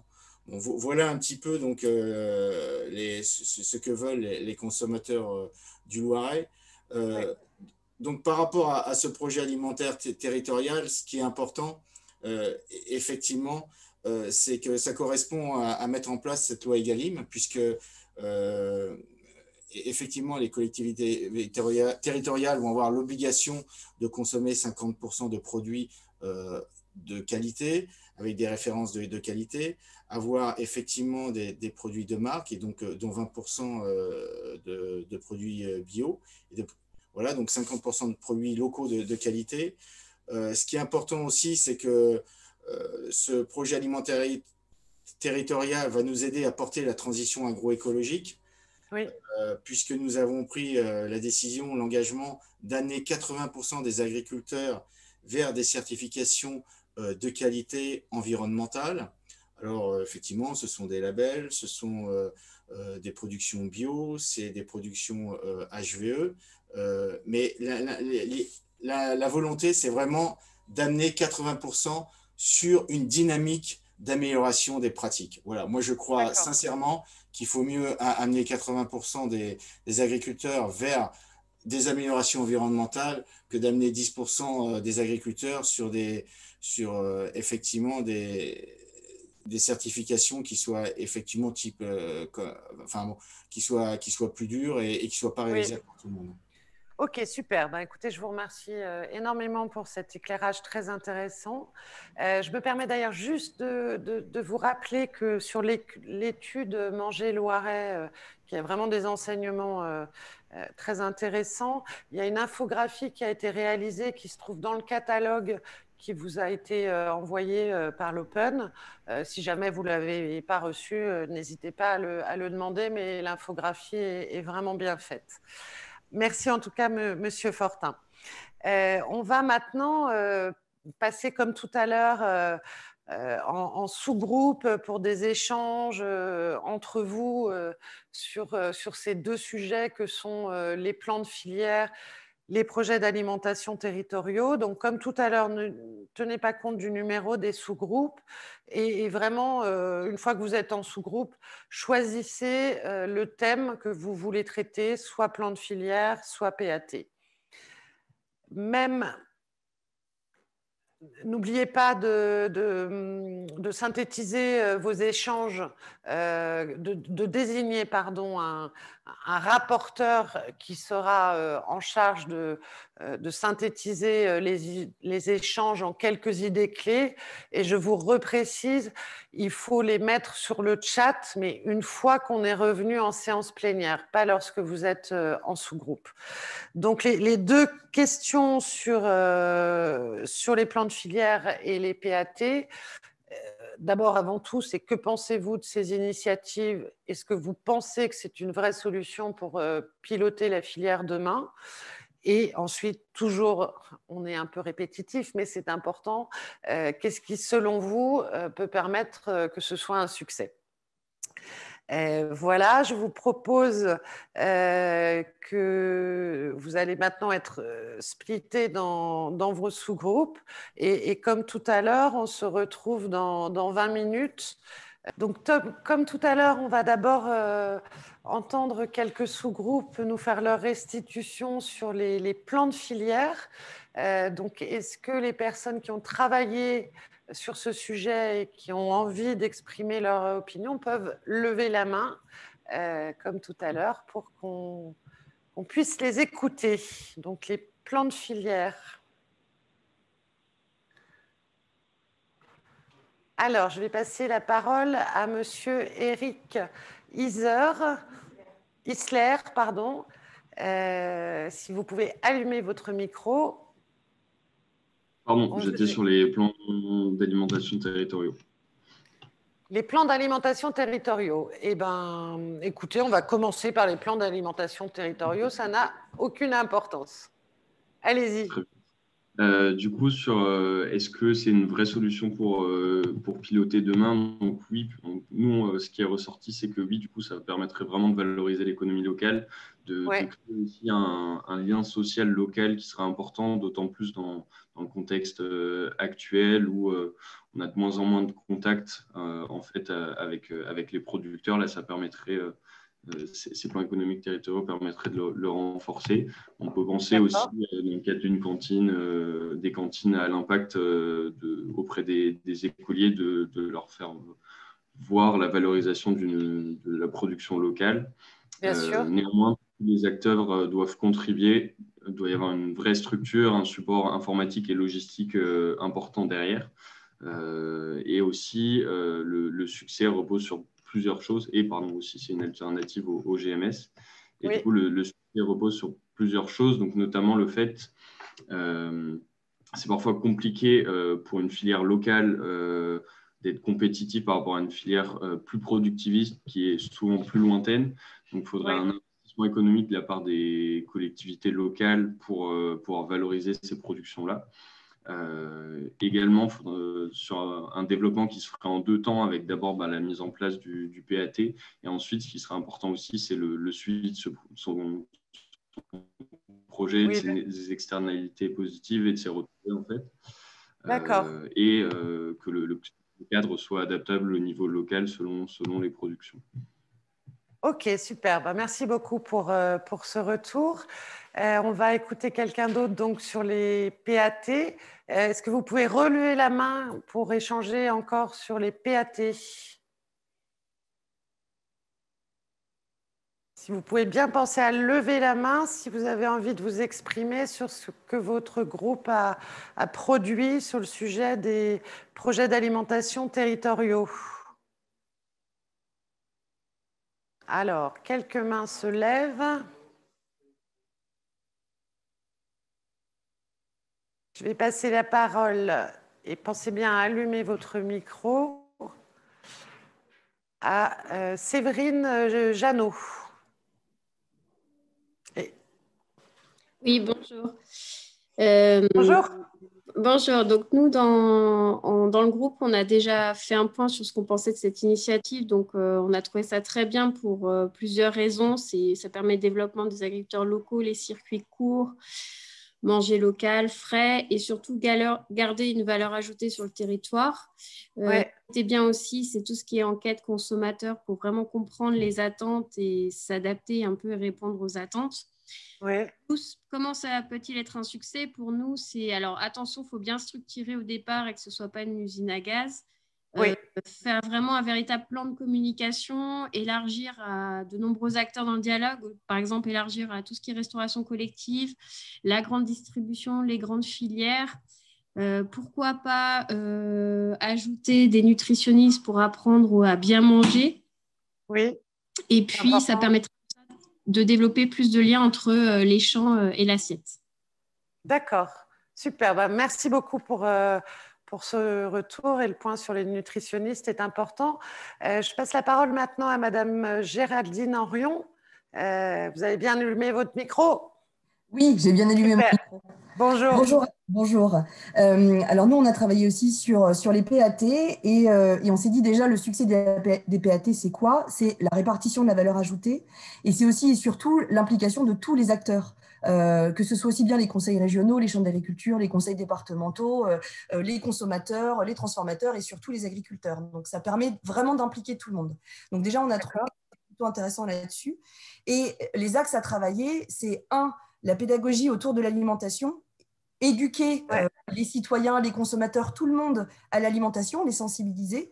C'est aussi éduquer à la cuisine, cuisiner les produits bruts. Il y a aussi un travail tout autour de la logistique. C'est-à-dire qu'il y a sûrement des maillons manquants dans la chaîne. Donc, c'est comment pallier à tout ça par des organisations de producteurs, en donnant des moyens pour contrer un petit peu toutes les normes qu'on a sur l'alimentation. Donc, voilà, c'est aussi donc, la formation, accompagner les gens à cuisiner, les organisations de producteurs à s'organiser, etc. Et aussi, on a trouvé que c'était intéressant, ces PAT, c'est que ça permet aussi à l'agriculteur de se réapproprier le processus de commercialisation. On a trouvé que c'était vraiment important. Donc voilà, essayer de porter les filières au niveau du local. Ok, super, très intéressant, merci beaucoup. Merci. Un dernier retour sur les PAT peut-être. Barbara, si vous pouvez penser à bien allumer votre micro. Barbara.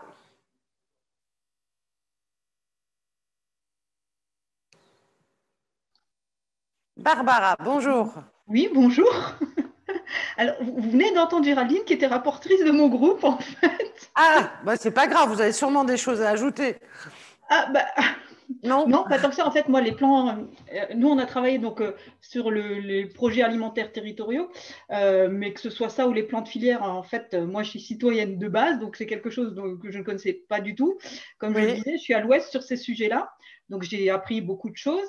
Et en fait, ce que j'en retiens, c'est vrai que les deux sont liés, en fait. Si vous n'avez pas vraiment de plan de filière, si les producteurs ne peuvent pas se structurer, ça va être très compliqué de mettre les PAT en place.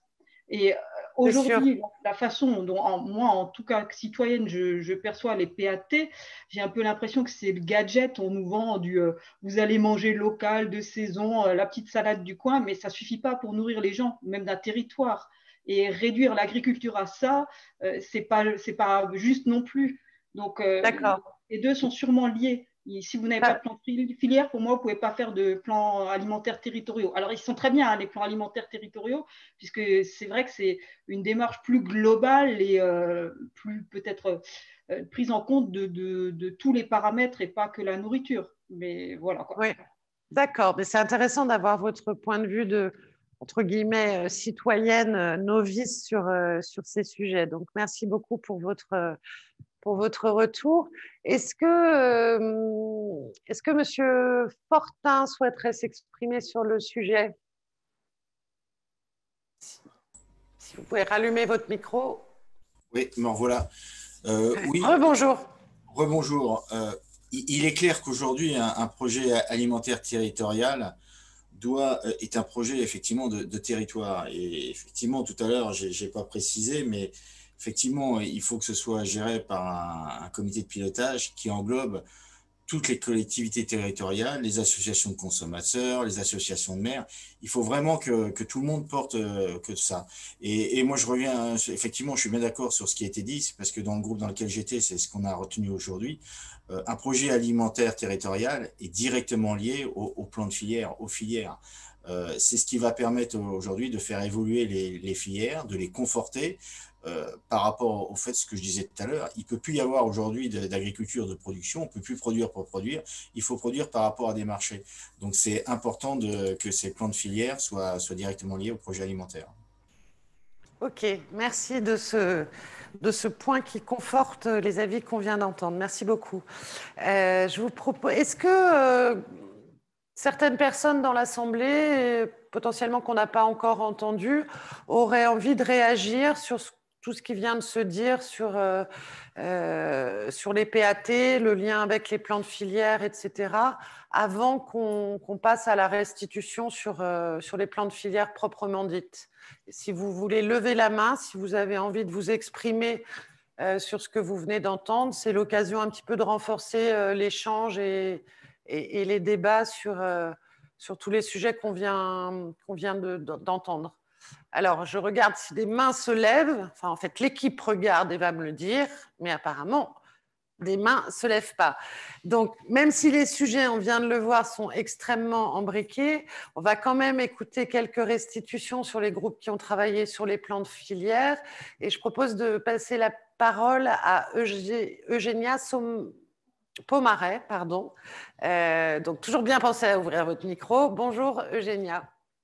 Bonjour et merci. Donc, j'étais justement en train d'essayer de restituer sur le chat parce que l'intervention de Barbara a justement fait le lien, sans parler de PAT. Nous avons quand même mis dans notre groupe qui travaillait sur l'aspect plan de filière, les aspects partage, implication des acteurs et partage de la rémunération ou de la valeur ajoutée. Donc, les deux choses sont bien liées. Pour résumer, dans notre groupe, intérêt effectivement pour les plans de filière tels que d'ailleurs ils étaient prévus dans la loi Egalim, mais une certaine déception par rapport à l'application concrète parce que il y a effectivement dans ce qui était écrit dans la loi et l'aspect stratégique moyen terme des choses qui ne sont pas encore en place. Ces trois idées ont émergé par rapport à ce qui pourrait être fait de mieux. Donc toujours et encore, parce que c'est assez récurrent sur l'ensemble des projets, simplification des règles et harmonisation de ces règles, simplification administrative.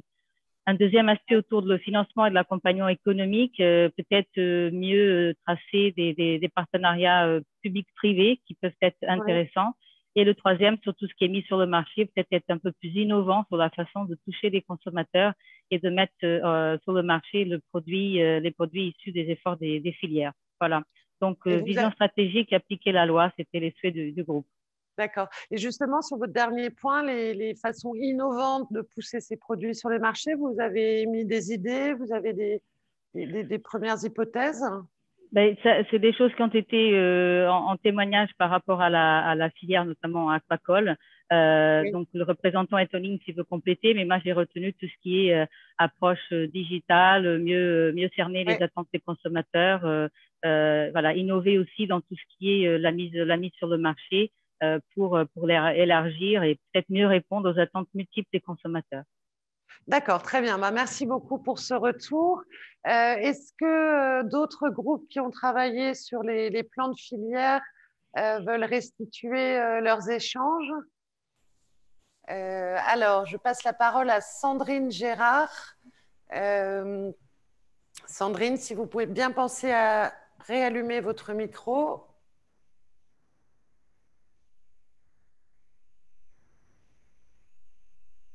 Alors, Sandrine, on ne vous trouve pas tout de suite.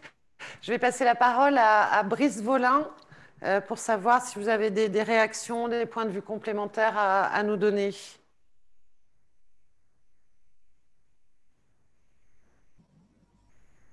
Bonjour Brice. Il faut bien penser à allumer votre micro, on ne vous entend pas. Pourtant, j'ai allumé, là je vous entends très bien. Là, c'est peut-être mieux. Oui, parfait. Oui, ça marche. Pardon. Nous, on avait fait le constat qui a été dit, hein, c'est qu'il fallait que, pour que ça soit bien organisé, il fallait qu'il y ait soit la Chambre d'agriculture, soit un acteur centreur pour pouvoir tout mettre en place. D'accord. Bien sûr. Ok. Derrière, de toute manière, il fallait quand même que les filières soient organisées. Ça ne pouvait pas venir que d'un exploitant à la zone de consommation. D'accord. Et alors, je crois voir que vous êtes dans votre tracteur.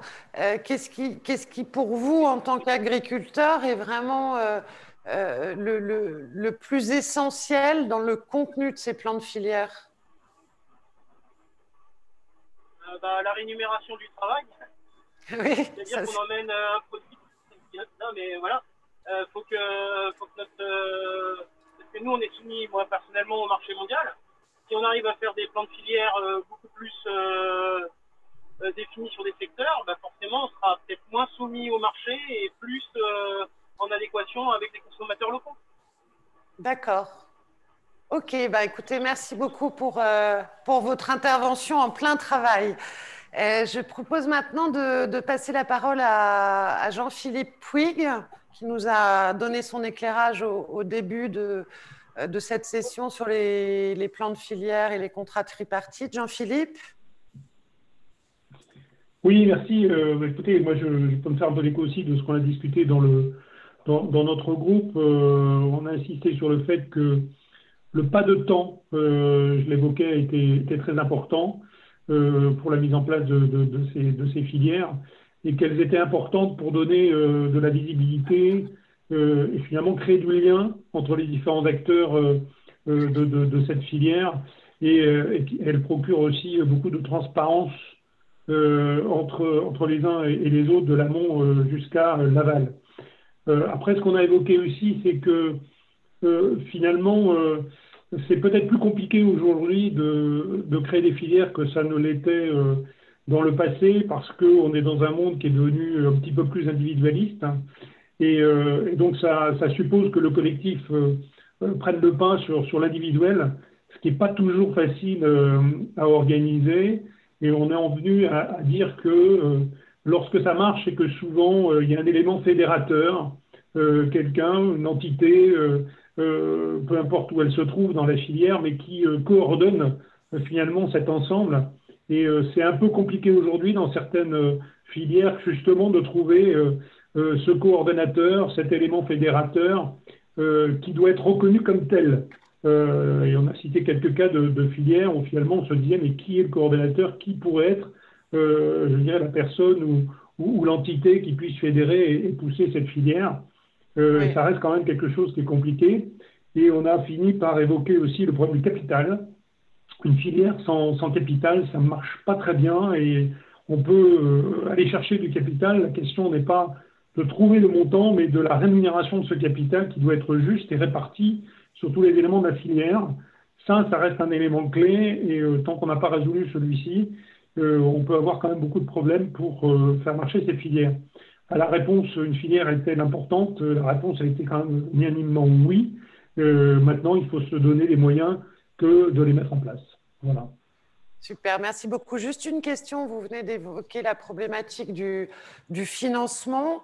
Est-ce que d'après vous, il y a peut-être des initiatives de financement nouvelles, originales, parce qu'on a vu qu'il y a des multiples sources de financement, mais que c'est un petit peu le brouillard et qu'on ne sait pas vraiment ce qui marche.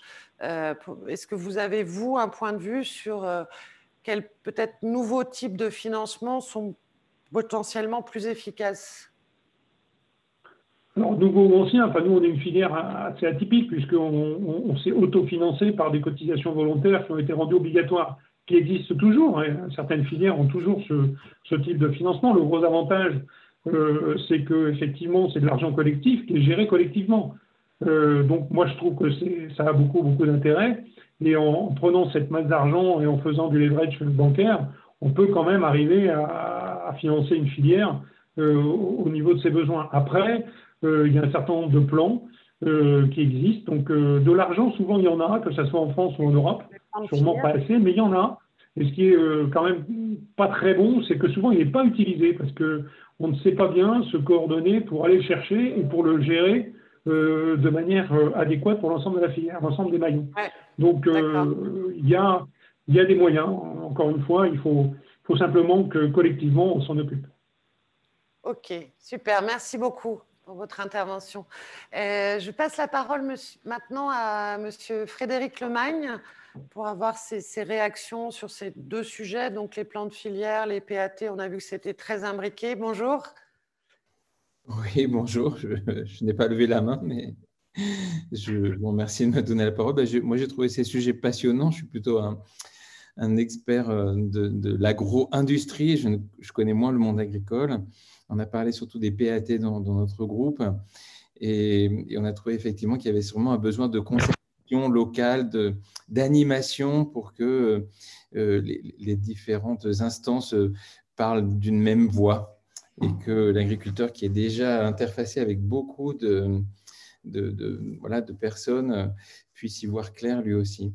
Et moi, j'ai insisté beaucoup mes petits, à Orléans où j'habite, sur les petits magasins locaux que je fréquente beaucoup, où je trouve une offre et qui est super, c'est vraiment extra. C'est vrai que ça existe, c'est vrai que c'est chouette, il faut prendre le temps d'y aller, c'est pas toujours facile comme on l'a dit, hein.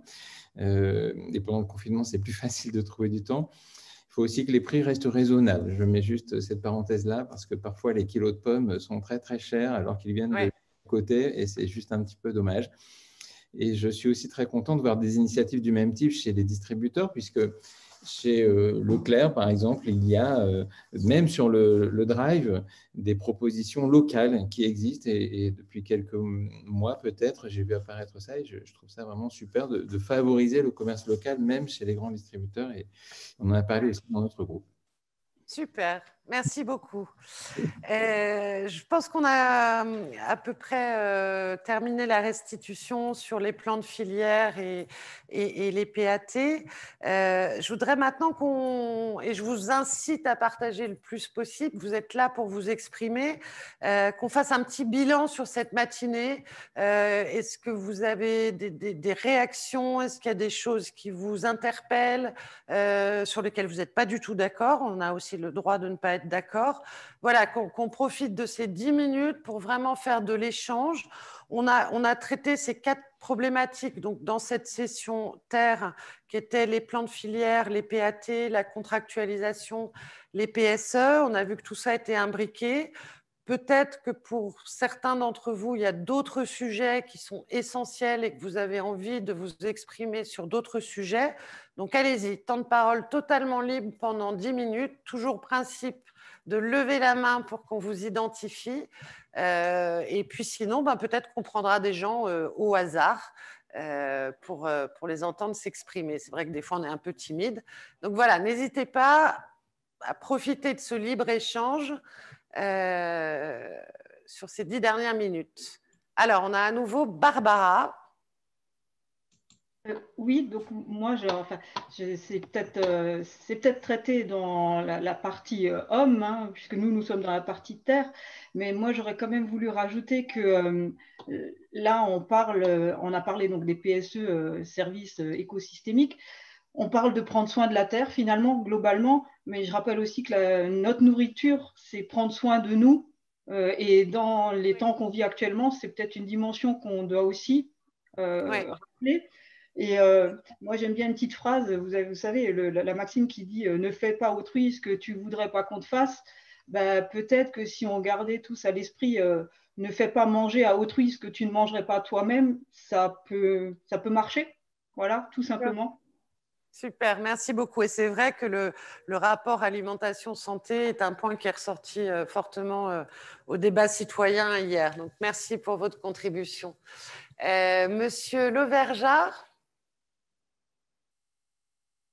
si vous pouvez penser à rallumer votre micro. Ouais, bonjour. Bonjour à tous. Oui, moi je m'inscris complètement dans tout ce qui a été dit, que ce soit au niveau des plans de filière, etc. Donc moi je voudrais juste refaire un petit focus. Alors je l'ai mis dans le chat tout à l'heure. Plan de filière c'est bien, mais donc il faut faire attention à ce que quand on décide quelque chose dans une filière, aux impacts qu'il peut y avoir dans d'autres filières. Mon sujet là, que je remets un peu sur la table, c'est les néonicotinoïdes. On s'est battu pendant 20 ans pour pas que les néoniques, je vais faire court, donc réapparaissent. Et je trouve qu'on a pris une décision en 3 semaines de temps, donc qui a des impacts donc écologiques, etc., qui sont relativement forts. Et je trouve que ces décisions, vous avez compris, donc je suis complètement contre, mais en tout cas, oui, c'est clair. Se ranger derrière le collectif. Et voilà, donc je pense que c'est exact.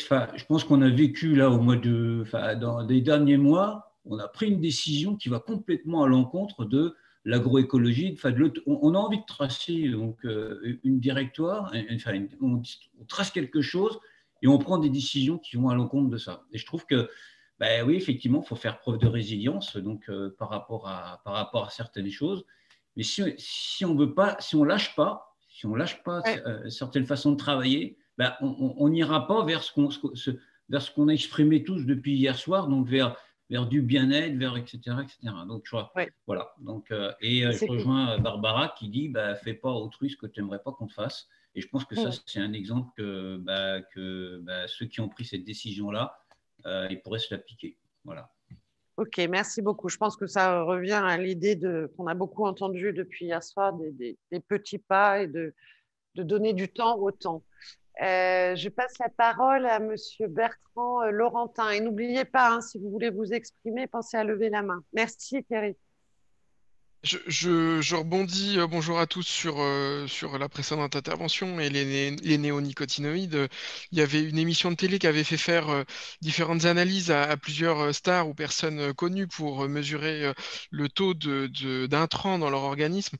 Aujourd'hui, c'est pour moi un vrai problème. Et puis dans nos échanges tout à l'heure, il est ressorti qu'il manquait peut-être d'un juge de paix pour faire appliquer les lois, parce qu'aujourd'hui, on a dans l'idée, via l'Open Agri-Food, de soumettre des beaux projets à un futur président de la République. Ces idées seront-elles appliquées? C'est un autre débat. Mais derrière, quand il y a une loi, est-ce que la loi est bien appliquée? Il faut peut-être que et les consommateurs, et les industriels, et les producteurs soient aussi arbitres et manifestent le respect de ces lois, parce qu'aujourd'hui, on voit que certaines ne sont pas appliquées.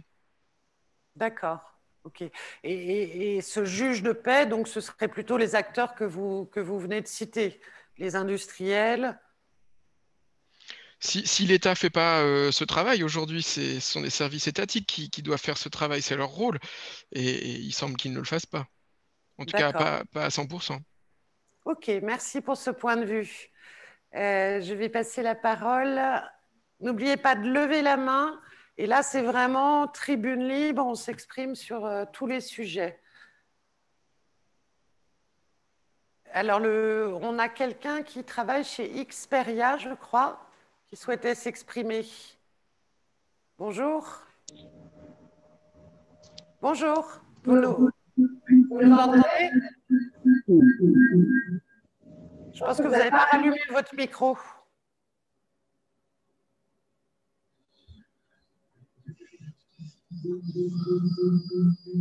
Bonjour, vous m'entendez ou pas?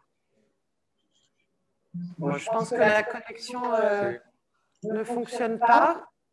On va essayer de retrouver ce monsieur un peu plus tard. En attendant, pensez bien à lever la main pour vous exprimer. Experia, c'est le nom de son téléphone. Il s'appelle Frédéric. Oui, je disais Experia, c'est le nom de son téléphone. Toujours les joies du online. Il s'appelle Frédéric Gon. Ah voilà, bon. Alors vous m'entendez? Est-ce que Madame Corinne Duhor a envie de nous donner son point de vue? Bonjour. Ah, vous n'avez pas rallumé votre micro. Ah, voilà. Oui, j'écoute, j'ai participé, j'ai trouvé les débats très intéressants.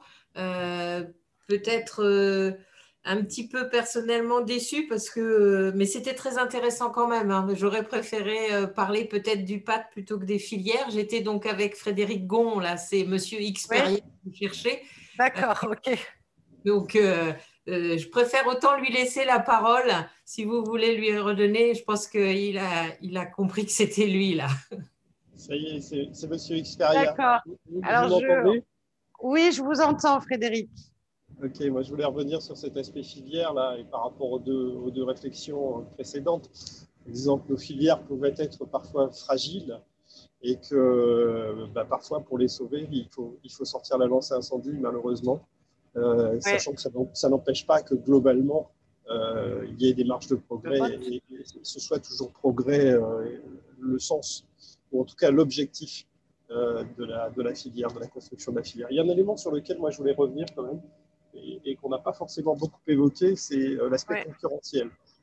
Il y a un moment donné, on est tous producteurs de choses qui parfois se ressemblent, hein, et même si l'on construit des filières, on est appelé, on peut se retrouver sur des marchés communs, etc., même si c'est du local. Et cette concurrence, même si elle est intégrée, et même si les filières peuvent nous aider à passer ce pas et à amener de la valeur ajoutée tout au long de la chaîne jusqu'au consommateur compris, ça peut être un handicap tout en étant aussi un élément qui peut nous permettre de réfléchir, etc., et de nous apporter des idées nouvelles. Voilà. Ok, super. Merci pour ce point de vue complémentaire très intéressant. Merci beaucoup à tous, en tout cas, pour votre participation et vos réactions. Je vous propose maintenant qu'on passe au grand moment de cette matinée, enfin l'un des grands moments de cette matinée, qui va être que vous votiez personnellement sur une action qui est l'action qui vous semble la plus importante et sur laquelle vous avez le plus envie de vous investir. Donc, je vous rappelle le principe. On a présenté les 10 actions de la Terre qui s'affichent à l'écran sur la droite. Je vous les ai présentées très rapidement en début de matinée. On a fait un focus sur la contractualisation, les plans de filière, les PSE et la contractualisation. Il y en a certaines, par exemple, le label bas carbone, la culture de protéines végétales, celle que vous voyez à l'écran. Donc, on n'a pas eu le temps de traiter dû au format, mais prenez bien le temps de relire chacune des actions qui sont à l'écran, les 10 actions de la Terre. Et vous allez voir apparaître sur vos écrans un sondage qui vous permet de voter. Et je vous répète, c'est vraiment important de voter à la fois sur l'action qui vous semble la plus importante, mais aussi sur laquelle vous avez envie de vous investir, de travailler l'année prochaine au sein de l'Open ou au sein d'autres instances potentiellement. C'est important qu'il y ait de l'engagement personnel sur l'action que vous choisissez. Voilà, on va vous laisser 3-4 minutes le temps de bien prendre le temps de sélectionner votre action prioritaire. Merci à tous d'avoir voté. On va bientôt arriver à la conclusion. Par contre, je pense que c'est important que vous ayez le résultat de votre vote, que je n'arrive pas à lire, donc je me rapproche de l'écran. Donc, très clairement, l'action sur les PAT par la contractualisation ressort en majeur. Donc là, bien sûr, nous sommes sur les actions de la Terre. Donc très fortement les PAT, la position sur les OGM, le label bas carbone et la contractualisation, ainsi que, dans une moindre mesure, l'étude sur les différentes sources de financement et les protéines végétales.